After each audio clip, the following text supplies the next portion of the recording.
Good afternoon students. आज जो हमारा डिस्कशन का टॉपिक रहेगा वो अंग्रेजी ईस्ट इंडिया कंपनी और फ्रेंच ईस्ट इंडिया कंपनी के बारे में रहेगा। जैसे हम जो टॉपिक पढ़ रहे हैं, भारत में यूरोपीय कंपनियों का आगमन या यूरोपियों का आगमन, इसमें हमने अब तक पुर्तगालियों और डचों के बारे में पढ़ा है। आज हम अंग्रेज़ों और फ्रांसीसियों के बारे में पढ़ेंगे। तो देखिए, 16वीं शताब्दी में जिन देशों की व्यापारिक कंपनियों और सरकारों ने भारत में व्यापार और वाणिज्य की गतिविधियां आरंभ की थी, उनमें जो सबसे महत्वपूर्ण भूमिका रही उन चार व्यापारिक कंपनियों में, वो रही अंग्रेज़ों की, जो कि पुर्तगालियों और डचों के बाद भारत में जिन्होंने प्रवेश किया था।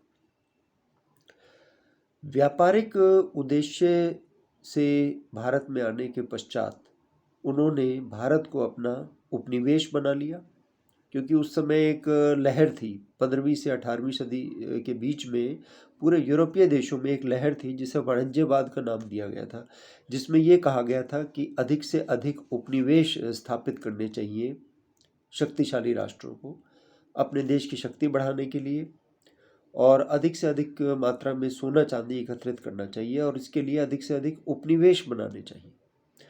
तो इसी के तहत अंग्रेज़ों ने भारत को अपना उपनिवेश बनाया प्रारंभ में, और भारत में जो उसकी गतिविधियां थी वो बहुत दीर्घकालिक रही। जैसे आप जानते हो कि अंग्रेज़ों ने भारत पर 200 साल तक राज किया।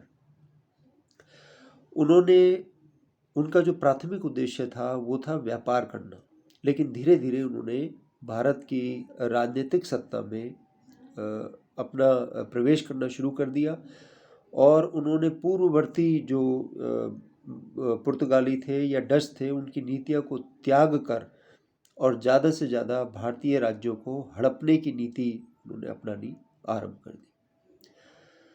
तो देखिए, अंग्रेज़ों की सफलता का कारण क्या था, अगर हम बिल्कुल ब्रीफ में अगर सोचना चाहें तो उन्होंने एशियाई व्यापार के स्वरूप को समझ लिया था।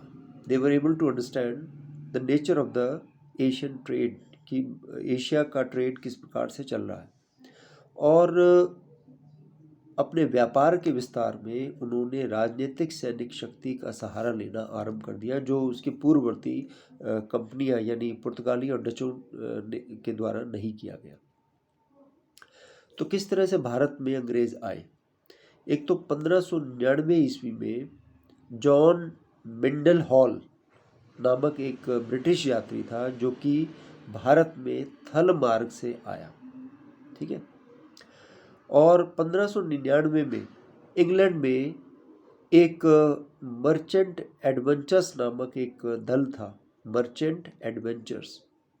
उन्होंने अंग्रेजी ईस्ट इंडिया कंपनी या the governor and company of merchant of trading into the east Indies की स्थापना की।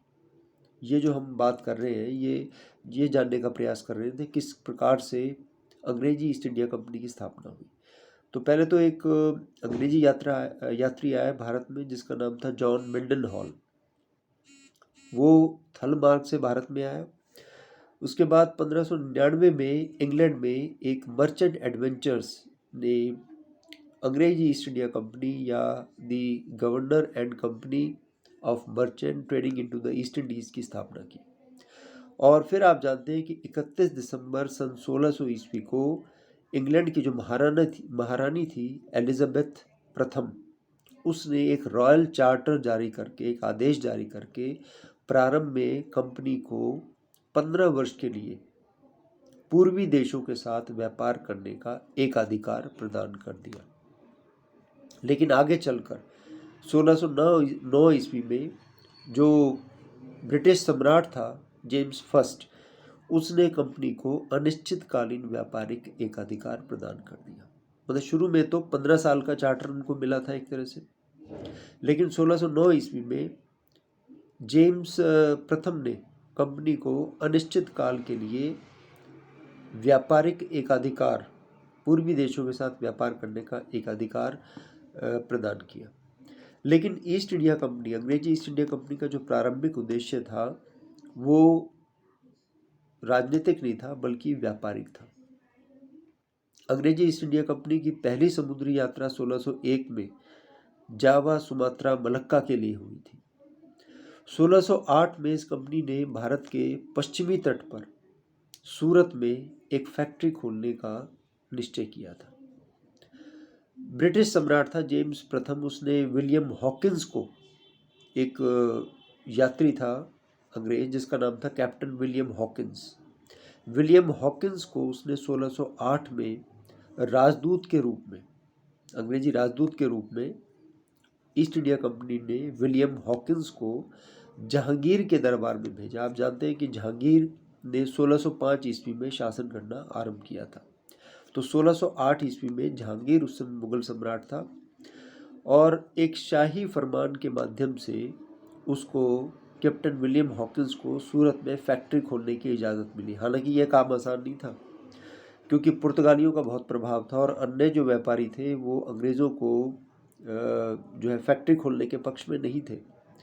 लेकिन बाद में फिर उसने जहांगीर को जिस प्रकार से भेंट स्वरूप जो कहा जाता है कि एक तो बग्गी दी थी जो कि वहाँ पे काफ़ी चलती थी इंग्लैंड में, तो उससे प्रसन्न होकर जहांगीर जो है चाहता था उनको रियायत देना। तो सूरत में एक फैक्ट्री खोलने की इजाज़त अंग्रेज़ों को उसने दे दी।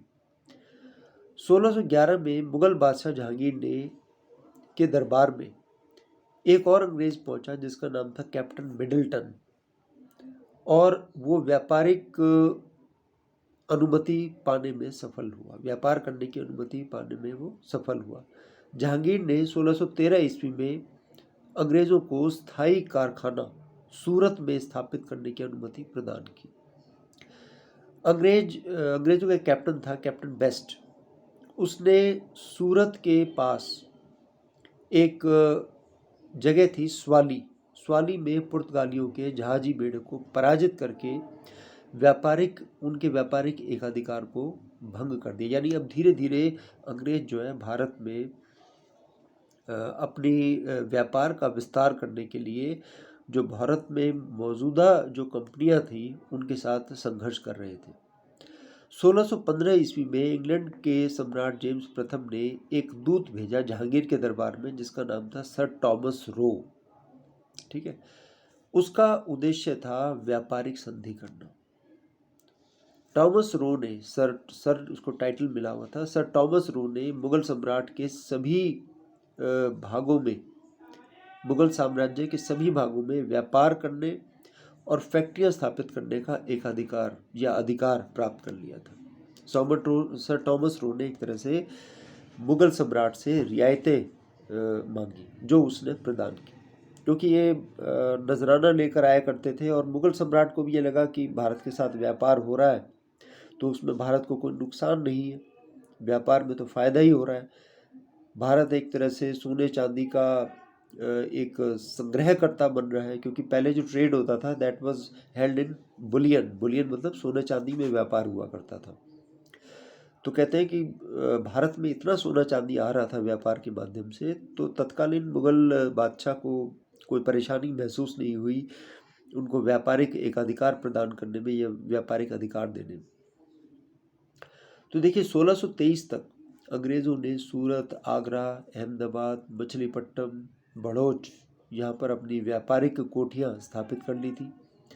दक्षिण भारत की अगर हम बात करें तो पहली व्यापारिक कोठी जो अंग्रेज़ों ने स्थापित की थी वो 1611 ईस्वी में मछलीपट्टनम में की थी, और उसके बाद 1639 में मद्रास में जो है उन्होंने व्यापारिक कोठी की स्थापना की।